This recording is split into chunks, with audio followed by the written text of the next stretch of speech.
وحان وقت المشاغبات، كل الأخبار والتفاصيل وكواليس ويمكن أسرار وحكايات مش بتشوفوها غير معانا هنا كل يوم سبت في المشاغبات الرياضية. والمشاغب طارق رمضان الناقد الرياضي والكاتب الصحفي بالأهرام الرياضي. يا صباح الفل. صباح الخير، عامله ايه؟ صباح الجمال. طيب، وانت طيب كله وبخير؟ كويس، كله تمام الحمد احنا لله. طبعا يعني عشان طبعا كان كابتن عبد الناصر محمد كان هنختم بيتكلم على بالأهلي. الاهلي، فايه هنتكلم على الاهلي بس هنختم بيه طبعا عشان زي ما بنقول كده وختامه هيبقى مسك يعني بإذن الله. طيب انت هتبدأ بدمياط. هبدا لك بقى بايه؟ بدمياط. كان معالي الوزير طبعا، خلي بالك دي حاجه لطيفه يعني عشان بس الناس ايه، مشاغبات دي حاجه لطيفه هي حاجه لطيفه. معالي الوزير كان عنده جوله في دمياط، فمن ضمن الجوله بيلعب شد الحبل مع سياده المحافظ. احنا قررنا الغاء النتيجه دي. ليه؟ واسنادها لسياده المحافظ، عشان انت عارفه الاتحاد المصري شد الحبل تحت التأسيس اللي انا رئيس ومؤسس له. لا ده قول بجد. والله طب انت بتقول معانا انا فيديو. بكلمك جد.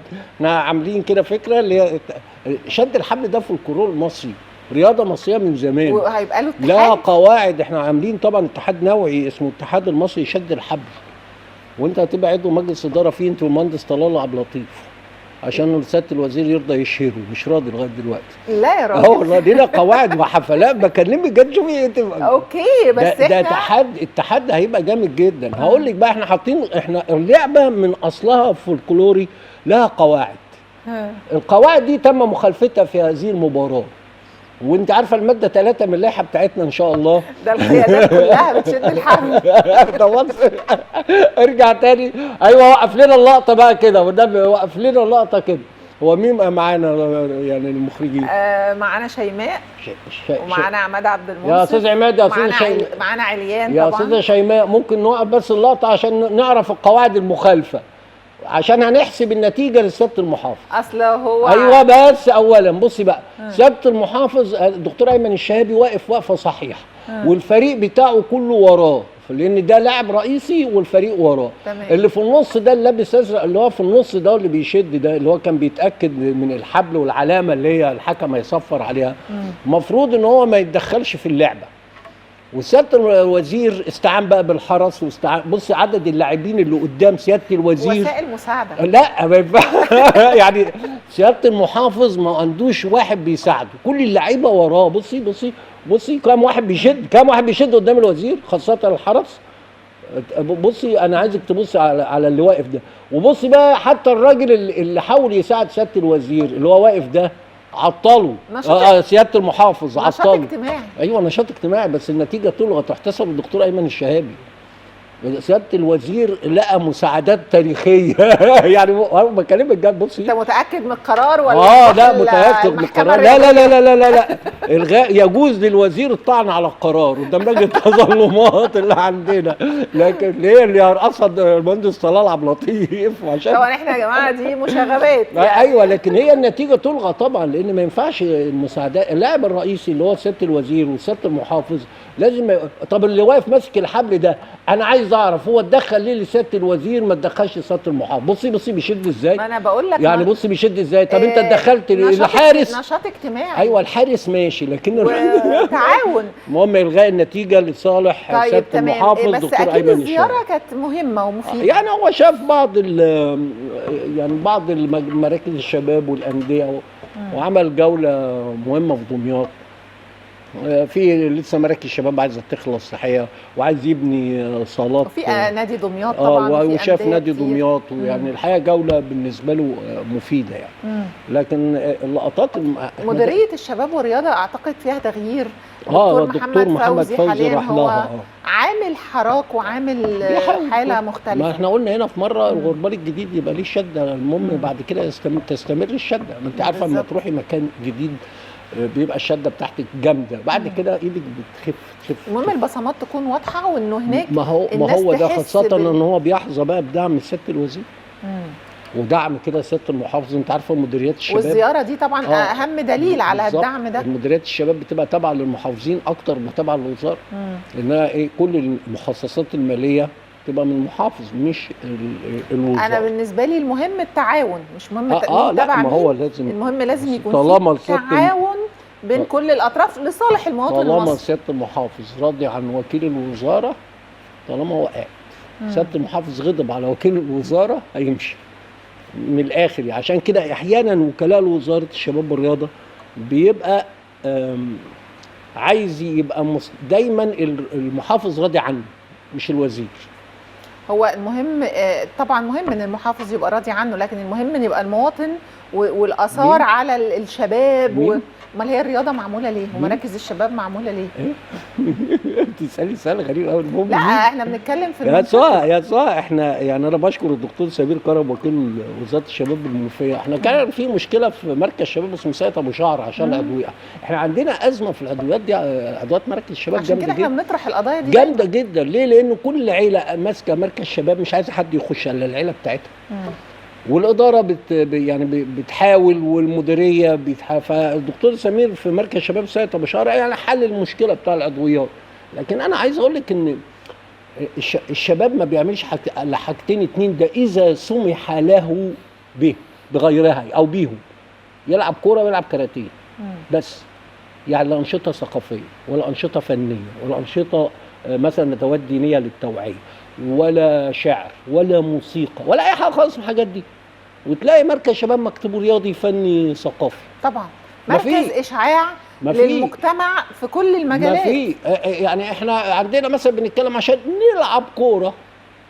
نلعب كوره مش عايز اقول لك بنجيب وسايط. انا عايزه يعني اطرح حاجه مهمه جدا ده مناسبه ان احنا برضو في مركز شباب عندنا اهو. يا جماعه الكل دلوقتي وبنشوف في كل مكان والناس كلها بتعاني انه انواع مختلفه من للاسف المواد المخدره وحاجات في الفلاحين في كل للاسف ايوه الشديد. انا بقول لك في الفلاحين انا بقى يعني وكانت في مقوله شهيره جدا بتقول لك انت افتح مركز شباب او افتح ملعب هتقفل مستشفى وهتقفل. لا معلش احنا بقى اللي هي القصه انت مش مساله الهاء الشباب، ولكن استفيد من طاقه الشباب. هو لو لعب كوره ولعب بينج بونج ولعب بلياردو ولعب جيمنازيوم ولعب وتعمل له حفله موسيقيه او غنائيه وتعمل له ندوه ثقافيه ومواهب شعر وشاف النجوم اللي هو بيحبهم يعني حتى من غير ما يشوف ان هو مجرد ان هو يمارس خلاص بعد عن الحته دي.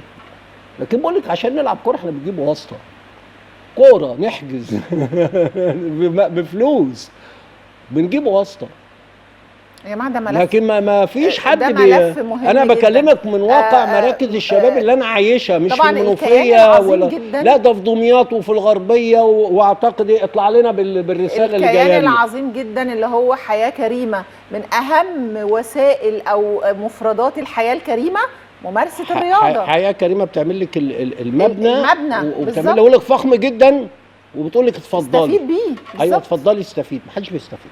اطلع لنا بالرساله اللي جات لنا بقى عندك اللي هو الاستاذ محمد محي عمر رسلان بيتكلم على مركز شباب نجع حمادي، اكبر مركز على مستوى الصعيد صناعي زراعي. المهم تم انشاء صاله مغطاه من اكثر من 30 سنه لم تستكمل، ثم هدم استاد الكوره ولم يتم تجديده، وعمل الاسوار وارضيه المدرجات من سنوات طويله. رئيس مجلس الاداره الاستاذ رحاب الغول عضو البرلمان.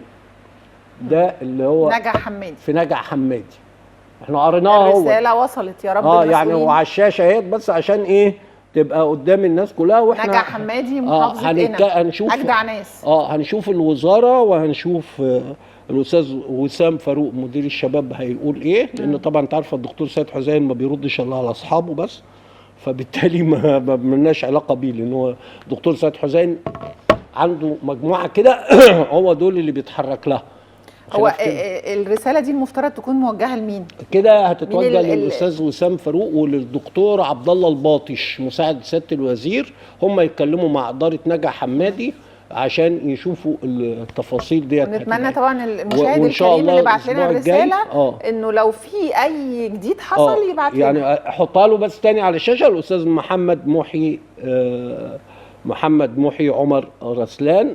طبعا رسالته وصلت واعتقد ان احنا قلنا عشان نروح بس قبل عشان معسكر الحكام. معسكر تقنيه الفيديو شرط مثير للجدل يطيح ببعض العناصر فما القصه دي. الاستاذه فاطمه الحديدي في المساء العربي بتتكلم على معسكر تقنيه الفار اللي هيتعمل في مصر. يا ريت بس لتقنيه الفار بس لتقنيه الفار. خلي بالك عشان تعملوا معسكر تقنيه الفار ده بتدفعي حوالي 10,000 دولار على كل واحد تقريبا ده زي لايسنس او زي رخصه؟ زي عشان دي رسوم الرخصه. تمام. فما انت تيجي تقولي لي ان انا اختار 80 حكم ومساعد، حلو قوي، يعني انت تدي 80 رخصه؟ لا ما تفهمنيش صح ان هو هيدي 80 رخصه، لا الاحسن او مثلا اختبارات هيحجزوها ال 80 دول هيتصفوا على 25. طب حلو جدا، طب ليه ما تختارش 25 بدل ما تقولي انا بختار 80؟ لا اختار ال 25 يخشوا. لا معلش بس ما يمكن يكون فيهم ناس تستحق الفرصه. ايوه المعيار بتاعك ايه؟ هي حسب ما يقول الخبر، بيقول لك ان السن هيكون الحكم 38 والمساعد 36. والاداء في المعسكر؟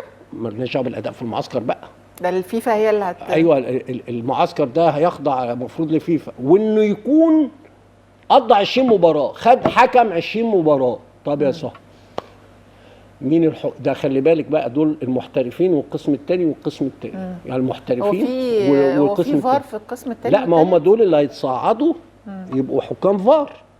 طيب انا هاخد 20، مين اللي هياخد، مين اللي هيعمل عنده 20 مباراه؟ هتلاقيه قليل، معروفين، هتلاقيه قليل. طب ليه انا اقول اخد 80 حكم ادخلهم معسكر وبعدين اصفيهم على 25؟ طب ما انا احط الشروط من ما انا عندي معايير، والمعايير دي بتنطبق على 25. يبقى انا بدخلهم هم دول المعسكر عشان دول اللي هياخدوا الدوره التدريبيه قدام الفار. يقول لك مزيد من الشفافيه؟ لا شفافيه ايه؟ اذا كان انت حاطه لي شروط مش هتتوافر الا في عدد محدد، اللي هو ايه؟ ان يكون طويلا، ان يكون قصيرا، يلبس اسمر، يمشي في الشارع، قريب فلان. المعسكر ده فين؟ هنا في مصر، هيتعمل في احد الفنادق.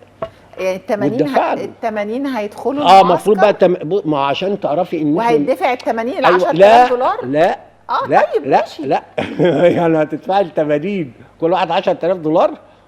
انا بقول ده اذا كانوا هم مش راضيين يدفعوا الكابتن احمد الكاس تكلفه المعسكرات 300,000 دولار، عايز 12 معسكر او 16 معسكر خارجي وداخلي، حسبوها لها 300,000 دولار. غير كابتن اسامه نبيه اللي المفروض عنده معسكر، ده مالناش دعوه بقى خلاف وما حضروش بطوله خوفو اللي كانت معموله هنا في مصر. وخوفو دي قصه كبيره هبقى احكي لك بعد الهوا. تمام، بس على الهوا ما ينفعش. لا على الهوا ما ينفعش. في حاجات هتكتبها ازاي دي؟ هتكتبها انا اقولها ازاي؟ هتكتبها ازاي؟ فبالتالي في تخوف عند الحكام من حاجتين. الاختيار. طيب انت اما اخش المعسكر انا بتاع فار، يعني بتاع شاشه زي كده، بتاع بلاي ستيشن، هقعد على الشاشه. طيب مدخلني معسكر، يعني هتختبرني في ايه؟ عشان تصفيني على 25 هتختبرني في ايه؟ مش هتختبرني في الشاشه وهتختبرني في اللعبه ولا القانون؟ قوانين. ايوه طيب ما القانون انا هو الفار بيبقى فار بس ولا ممكن يبقى فيه روتيشن؟ طب ما انا اما اخد يعني اخش الدوره بقى اللي هو ال 25 اللي هو بقى فيها الساعات اللي هقضيها على الشاشات اللي هي بتاع الايفاد بقى، هيقول لي على الحاجات دي، هيقول لي على القانون انا ايه؟ بس عايز اسال سؤال، هو حكم الساحه ينفع يبقى فار؟ والفار ينفع يبقى ساحه؟ طالما واخد الرخص. بالظبط. يعني انت واخد، بصي هم زي ما انا قلت لك قبل كده عيشونا وهم زمان لازم حكم الفار يبقى معاه رخصه ساحه. طب ما انا معايا رخصه ساحه، انا اللي باخدها اسمها رخصه فار، لان انا طبيعي معايا رخصه ساحه. امال بتاع المحترفين ده، امال انا بعمل معسكر فار ليه؟ عشان اديك رخصه الفار. يبقى لا يجوز لك ان تخش عربيه الفار طالما ما معكش الرخصه بتاع الفار، لكن يجوز لك ان تحكم ملعب. تمام، فانت بتديني الرخصه يعني دي. اللي انا افهمه بقى انه حكم الفار ده هو الاعلى. لا حكم الساحه هو الاعلى، انه سيد الموقف، ده الحكم المساعد. كده حكم الفار عنده رخصتين. ايوه، ما هو حكم ويقدر يحكم. ما هو بتاع الساحه، وكمان الفار، ما هو بتوع الساحه اللي في الممتاز معاهم الرخص برضه. الفار رخص الفار سواء مساعدين او حكام ساحه. لكن انا بسال سؤال، ايه معيارك اللي انت هتختار بيه ال 25؟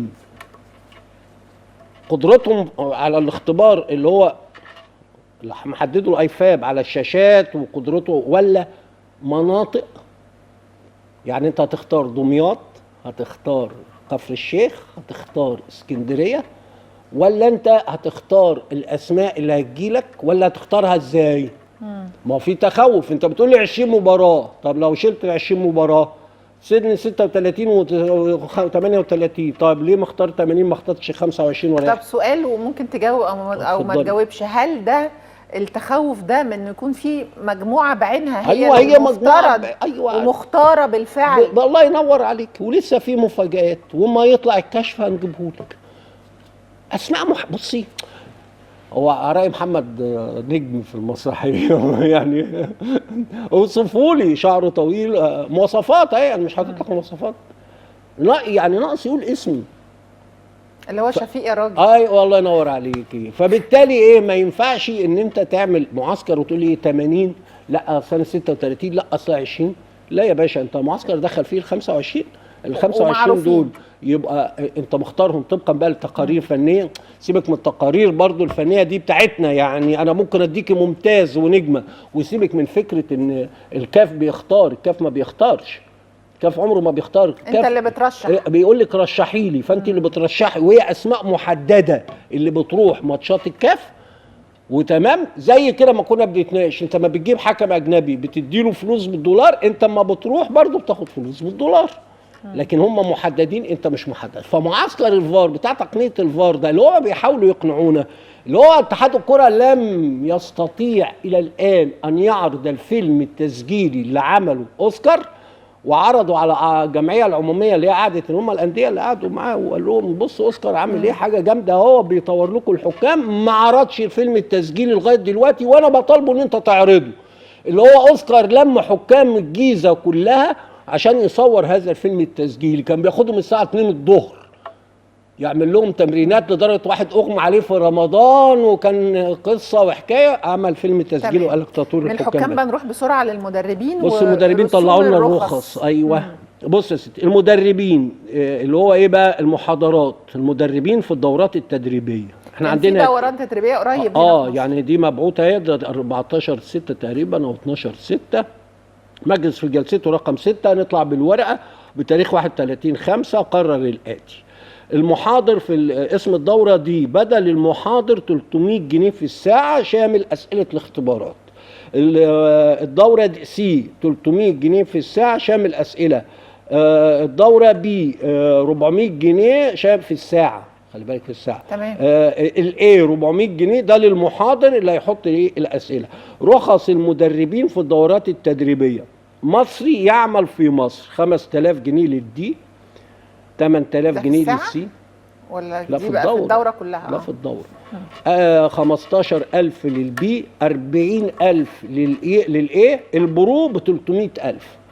طيب مصري يعمل بالخارج 8000 للدي، 10000 للسي، البي 30000، الاي 60000، البرو 300000. لا يعني يبقى اللي فوق المصري 200000. تمام.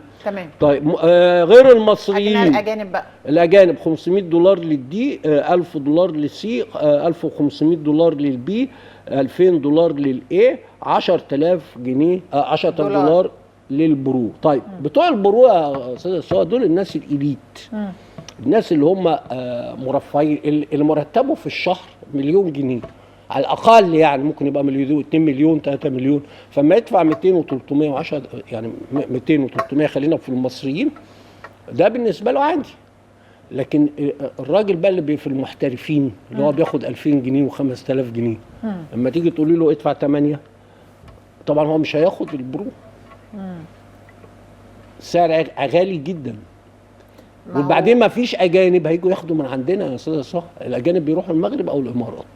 ما هو حاططها احتمال يعني. احتمال لكن يعني. ما هو هنا يقول لك ماني توك، هو تيكت اور ليف او هو ده. طب ما انا اروح اخدها من يعني لغه السوق. هو انا احط اسعار عاليه ولا احط اسعار اقل؟ طب ما انا اروح اخدها من الكاف مباشره. هو اتحاد الكوره بيبقى عامل ده جزء من موارده ومصادر هو عايز موارد اكتر من كده. اولا خد فلوس الحكام، 2 هياخد العقوبات بتاعه الرابطه السنه الجايه، يعني الفلوس اللي هتخش للرابطه هتخش له. 3 بصي على رسوم القيد. ده اتحاد الكره في الرسوم القيد بس بسم الله ما شاء الله كميه فلوس مش عايز اقول لك، ده حتى ال 3% اضاف لها كمان 1% عشان اللي هي رسوم التسجيل. وفي شركات راعيه ده خلاف الرعاة، فمش محتاج فلوس ان انا اجي لابد ان انا اخفض السعر بتاعي عشان يبقى عندي اساعد المدربين المصريين على الاقل ياخدوا صناعه كوادر. ده ممكن بالزبط. يبقى ده من ضمن الاهداف. ايوه يعني اساعد على الاقل، يعني بدل 8 خليها 5، بدل 5 خليها 5. كام مدرب عندنا عنده البرودي؟ لا البرو مفيش الا علي ماهر. علي ماهر واخدها من المغرب، ويقال ان كابتن ايمن الرمادي واخد الرخص بتاعته من الامارات، ما اعرفش، بس انا اسمع ما ان هو اعرفش معاه عنده برو ولا لا، لكن هو واخد الرخص من الامارات. كل تراخيصه من الامارات. بس هي يعني في الليفل ده. ايوه ما انا بقول لك هو ترخيصه في الامارات، لكن اللي عندنا الوحيد اللي خدها من المغرب عشان مستر كامل ابو علي كان الكابتن علي ماهر. بس فاحنا ما جبناها هنا حددنا الاسعار، مين اللي هياخد البرو عندي؟ لازم يكون واخد الايه، خلي بالك يعني من شرط البرو ان انت تاخدي الايه. بس انا كان يعني ضيوفي كتير جدا من المدربين كانوا بيتمنوا الخطوه دي، يعني بيتمنوا ان مصر تنظم الدورات دي. طيب انت ما تنظميها، لانه لما بيسافر مثلا عشان ياخدها بره بيدفع طيران وبيدفع اقامه لا وبيدفع. انا بتكلم طيب ماشي، انا قاعد في الامارات ما اخدها من الامارات. الكاف في 6 اكتوبر اروح اخد في 6 اكتوبر من الكاف، مش هيكفر لي حاجه. الاجنبي هروح على المغرب، اما دام اسعارك انت عاليه مش يعني خفضي الاسعار عشان تساعدي ايه ممكن الناس. نروح للاهلي. نختم بقى باخبار الاهلي. طبعا النهارده الماتش. بصي انا عايز بس اقول لك على حاجه في التغطيات بتاعه الاهلي، ان في قنوات دفعت ملايين عشان تغير اللوكيشن. يعني انت قاعده في القاهره في استوديو، رحتي قعدتي في ميامي في استوديو. فكره $1,000,000 دي حقيقي؟ ويمكن اكتر. عايزين بقى نفرق بين حاجتين، المعسكر اللي هو المعسكر كان الماتش دخل اول ما دخل مع فيفا خلاص بقى معسكر خلاص. كل ما بيخرج دلوقتي ده مسجل قبل كده. هي حقوق الماتش في احدى القنوات العربيه. لا دي حقوق مباراه وخدتها مباريات كلها. وخدي بقى مكاسب الاهلي 75 مليون واخدهم رعايه المعسكر، ادي واحده. دي هتخش لمين؟ للشركه مش للنادي. النادي الاهلي هياخد ايه؟ 30% من اللي هيجي للشركه، شركه الاهلي. فهو هياخد 75، الاهلي هياخد 30% منها.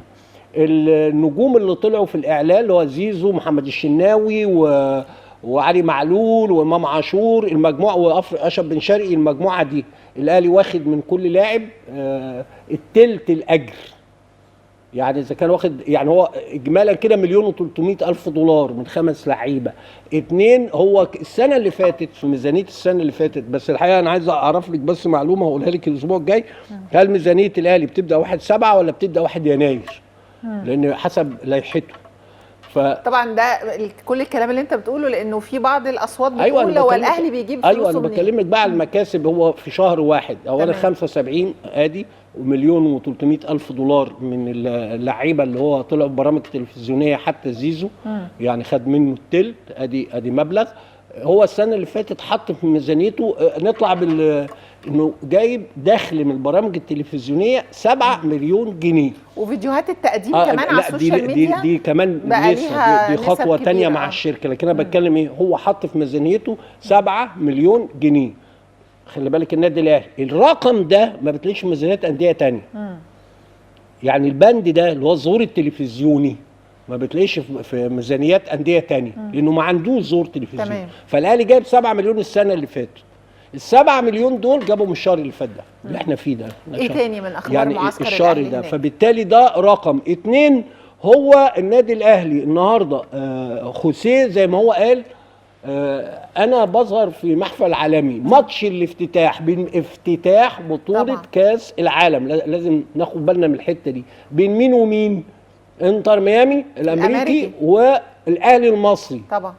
يعني ما اتعملش بمانشستر سيتي. هتقولي لي القرعه، ماشي القرعه، لكن انت في مباراه الافتتاح اللي ممكن يحضرها ترامب. يعني انت بتتكلمي على اهم مباراه في البطوله كلها اللي هي الاستهلال. خوسيه عايز يظهر بشكل مميز، الاهلي عايز يظهر بشكل مميز. ايا كانت نتيجه المباراه، المهم ان انت تظهر بشكل مميز تهدف فيه ان انت توصل حتى على الاقل لدور ال 16 بعيدا بقى عن ان انت النتيجه اللي انت ممكن تفوز فيها على انتر ميلان. فلازم تبصي للثلاث حاجات ديت. اهم حاجه في القصه بتاعه النادي الاهلي مع كاس العالم. اعتذار الكابتن محمود الخطيب عن السفر ده طبيعي، لان احنا كان في دعوه جاني انفانتينو. كل اللي طلع اتكلم على منع كابتن محمود الخطيب بدخول امريكا طلع امبارح اعتذر. يعني ازاي؟ يعني ما هو حاجه، يعني انا السفيره الامريكيه كانت في النادي الاهلي. هو السي اي اي ازاي يعني السي اي اي والاف بي اي اللي هم اقوى جهازين في امريكا، اما السفيره الامريكيه هتتحرك في مصر هتقابل رئيس النادي الاهلي، الجهازين دول مش هيبلغوا السلطات المصريه ويبلغوا السفيره ان لا ممنوع؟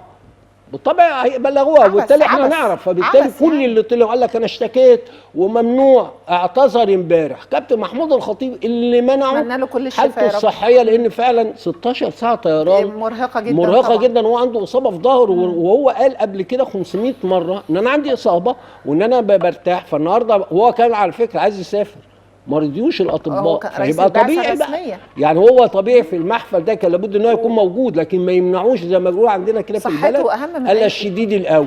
لكن تطلع تقول لي ان رئيس النادي الاهلي وايه مش شخصيه، يعني انت بتتكلمي على اسطوره مصر واسطوره النادي الاهلي عنده دعوه ممنوع طب ازاي بأني عقل؟ عبس بأني عقل يعني الحقيقه كلام لا، ما هو بيلاقوا يعني بيلاقوا يعني ترويج للقصه، ما ينفعش يبقى في عشان في جمهور وفي ناس لابد ان انت تراعي اللي انت بتقوله، عشان في حاجات كده بنسميها في بلدنا غير منطقيه. لا غير منطقيه عيب. يعني ما اعتقدش حد من الجماهير ممكن يصدق الكلام ده. لا خالص. بشكرك شكرا جزيلا استاذ طارق، ان شاء الله كل التوفيق للنادي الاهلي النهارده ان شاء الله. ضربه البدايه امام الانتر ميامي 3 فجرا بتوقيت القاهره. كل التوفيق كل الشكر للمشاغب دائما طارق رمضان. واشكركم مشاهدينا وكل اسره العمل بتقدم لحضراتكم كل التحيه كل الشكر. الى اللقاء.